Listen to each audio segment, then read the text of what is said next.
Sí, avui s'inaugura aquesta ruta daliniana per Cadaqués, que és una mica una senyalització de tots els espais del poble que van tenir relació amb en Salvador Dalí.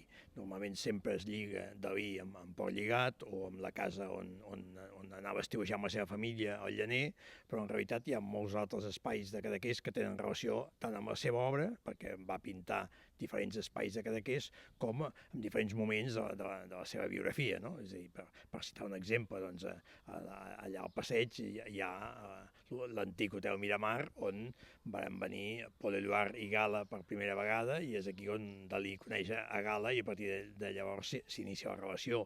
O tenim doncs, la seva mateixa església de Cadaqués, és un espai on Dalí va freqüentar diverses vegades, on va anar a algun festival de música, on hi ha fotografies de Francesc Català Roca que se'l veu allà amb la sortida de la missa, i així podríem anar dient de molts espais. Hi ha un primer taller que Dalí va tenir aquí a la punta d'en Pampà.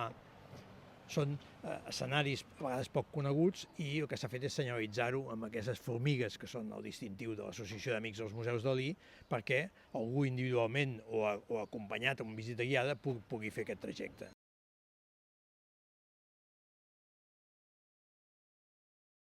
No, és en part complicat perquè hi ha molts espais que tenen relació amb Dalí, sobretot aquí a Cadaqués. Ell va viure aquí molts anys, quan era jove i venia a estiuejar, després quan viu en la Gala hi passa cada estiu, i per tant Dalí anava als restaurants, anava a l'església, corria pels carrers, per tant hi ha molts espais. N'hem seleccionat gairebé diríem una trentena, en podíem haver triat alguns quants, però hem buscat també aquells que siguin més representatius i que tenen més relació amb en Dalí, o que, sobre això és important també, que de vegades després van aparèixer en algun dels seus quadres, perquè Dalí té moltes obres en què el paisatge de fons és Cadaqués. Sí, sí, l'avi de Dalí, Galo Dalí, era fill de Cadaqués. Ell, de fet, es casa amb una dona de Roses, i el que passa que en aquells moments, això estem parlant de final del segle XIX, eren uns moments d'una certa crisi, hi va haver la crisi de la filoxera, i se'n van a viure a Barcelona. Allà neix el pare de Dalí, que va ser notari, i el pare de Dalí, com a notari, demana la plaça de Figueres i gairebé de seguida, ell obté la plaça l'any 1900, i al cap de pocs anys ja lloguen una casa, a la platja del Llaner, de la família Pitxot, i al cap de poc compraran aquesta casa, de manera que quan neix Dalí, o quan era molt petit, ja havia passat els estius aquí.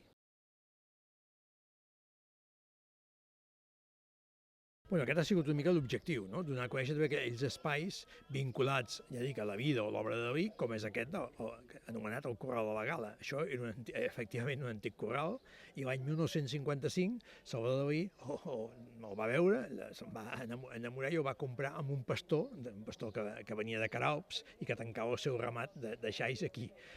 Inicialment Dalí, i això és molt poc conegut, de fet volia que aquest fos un espai dalinià, i fins i tot probablement hi pensava potser en aquell moment que pogués ser un futur museu. De manera que el mateix any de la compra hi ha unes declaracions de Dalí en una publicació que es deia Revista, on diu: aquesta serà la Casa dels Pans. Penseu, la Casa dels Pans és el que en realitat el projecte que després va fer realitat a la Torre Galatera de Figueres, i a més Dalí diu que aquesta Casa dels Pans serà similar a altres com la Casa de les Conxes, i aquest mateix argument Dalí el va repetir quan va decorar tota la Torre Galatera de Figueres amb tots els pans i amb molts ous a dalt, i va dir, recorda altres edificis com la Casa de les Conxes de Salamanca o el Palazzo dei Diamanti de Ferrara. Per nosaltres és molt important. Fa molt de temps que ja ens ho van plantejar-ho des dels amics dels museus, i s'hi va posar-hi a davant en Playà i la Llats, i vam estar-ho treballant.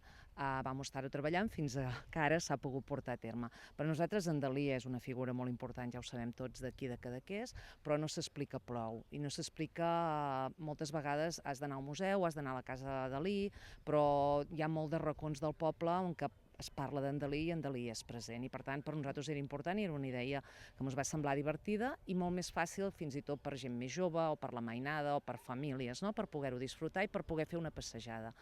molt lligat també amb aquest turisme que nosaltres apostem per més un turisme cultural, en què pugui trobar aquesta oferta, no? De que nosaltres ja fem diferents rutes i es fan rutes d'elit també, però havent-hi formigues no necessites ningú que te guiï, no? Sinó que tu tens una guia ja i tu mateix et vas fent les formigues i vas buscant aquestes formigues.